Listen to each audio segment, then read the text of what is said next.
કમોસમી વરસાદને કારણે થયેલ રવિ પાકની ખેતીમાં ખેડૂતોને થયેલ નુકસાનના સરકાર દ્વારા યોગ્ય નુકસાની સર્વે સમયસર હાથ ધરાય અને ખેડૂતોને વળતર મળેની સમીક્ષા માટે વડોદરા જિલ્લાના સાવલી તાલુકાના ધારાસભ્ય કેતન ઇનામદાર દ્વારા તલાટીઓ અને ગ્રામસેવકો સાથે બેઠક યોજાઈ હતી। દક્ષિણ અને મધ્ય સહિત સમગ્ર ગુજરાતમાં ખેડૂતોને માથે કુદરતી આફત આવી હોય તેમ ચોમાસા બાદ શિયાળાની ઋતુની શરૂઆતમાં વરસાદ વરસી રહ્યો છે કે જેને લઈ ખેડૂતોના મહામૂલા પાકને વ્યાપક નુકસાન થયું છે। જે અંતર્ગત તાલુકાના ધારાસભ્ય કેતન ઇનામદાર સહિતના ધારાસભ્યોએ રાજ્ય સરકારમાં મુખ્યમંત્રી, નાયબ મુખ્યમંત્રી, કૃષિ મંત્રીને પત્ર લખી ખેડૂતોની વિપદાની ઘડીમાં વારે આવવા કરાયેલી રજૂઆતને પગલે કેબિનેટની બેઠકમાં રવિ પાકની ખેતીના નુકસાનનો સર્વે કરાવવા અપાયેલ આદેશના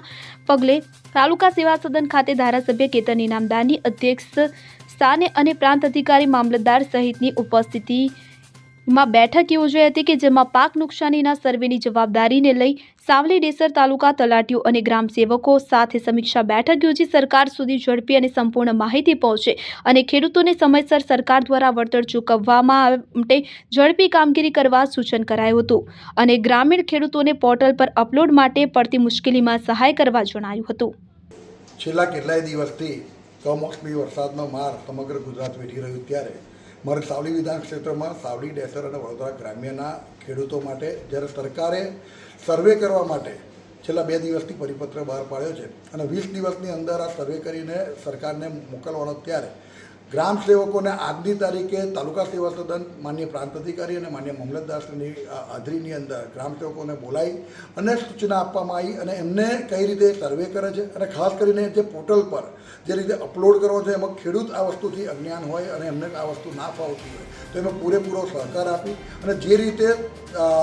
ડાંગર, કપાસ, તમાકુ, સોયાબીન અને અન્ય પાકોની અંદર પણ મોટા પાયે નુકસાન છે તો સાચો નુકસાનીનો સર્વે ઉપર સુધી પહોંચે એટલા માટે આજની મિટિંગ રાખી હતી અને પૂરેપૂરું જવાબદારીથી કામ કરવા માટે એ લોકોને સૂચના આપવામાં આવી છે અને આપના માધ્યમથી સરકારને પણ ખૂબ અપીલ કરું છું કે ખૂબ મોટી નુકસાની છે તો એ નુકસાનીને સંપૂર્ણ રીતે ભરપાઈ થાય એ રીતે ખેડૂતો માટે સરકાર ખૂબ પોઝિટિવ છે તો પોઝિટિવ વિચારી અને સારું વળતર મળે એવી અપેક્ષા છે। હું વક્તાપુરા નરેન્દ્રસિંહ અજીતસિંહ રાહુલજી, સરપંચ સાથે ખેડૂત પણ છું અને આ અતિવૃષ્ટિ જે પાછળથી આવી છે એમાં તમામ ખેડૂતોને વર્ણવવાની સાથે હું મારી પોતાની વાત કરું તો 27 વીઘા કપાસમાં કપાસ વીણવાના ટાઈમે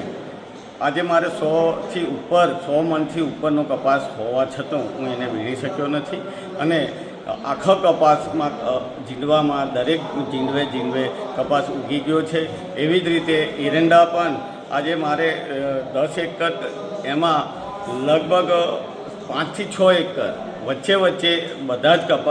એરંડો એટલે દિવેલા સુકાઈ ગયા છે। એવી જ દશા તમાકુમાં પણ થઈ છે। તમામ ખેડૂતો આજે મૃતપાય અવસ્થામાં છે, એમનો ખર્ચો પણ નથી મળવાનો અને આ સાથે અમારા ધારાસભ્ય શ્રી કેતનભાઈ ઇનામદાર જે પ્રયત્ન કરી રહ્યા છે એ બહુ ખૂબ જ સરાહનીય છે। ખેડૂતોને ખરેખર 100% વળતર મળે પણ હવે પછી એ ખેડૂતને ઊભો થવા માટે 100% વળતર પણ ઓછું પડે। આદરણીય ધારાસભ્યને અમારી વિનંતી છે કે આપ સરકાર સુધી આ અમારા વિચારો તમામ ખેડૂતોના પહોંચાડો અને ખેડૂતોને જેમ તેમ બને એટલી મદદ કરી અને એને ઊભો કરવા પ્રયત્ન કરીએ। ઇકબાલ લુહાર સાથે CN24 ન્યૂઝ સાવલી। હવે જુઓ દેશ દુનિયાની તમામ ખબરો તમારી આંગળીના ટેરવે। ઉઠાવો મોબાઈલ અને Google Play Store પરથી ડાઉનલોડ કરો અમારી CN24 ન્યૂઝ મોબાઈલ એપ।